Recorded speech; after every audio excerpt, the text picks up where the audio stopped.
நட்சத்திரங்களை தூசி தட்டினால் நல்ல வீடு செய்வேன்.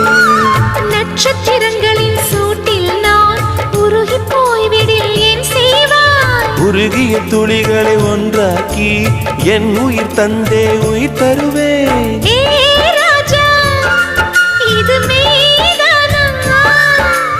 ஏ பெண்ணே, தினம் நீ செல்லும் பாதையில் முள்ளிருந்தால் நான் பாய் விரிப்பேன் என்னை. நான் நம்புகிறேன் உன்னை. தொடு தொடரெனவே வானவே என்னை தூரத்தில் அழைக்கின்ற நேரம். விடு விடுவெனவே வாலிப மனது விண்வெளி விண்வெளி ஏறும்.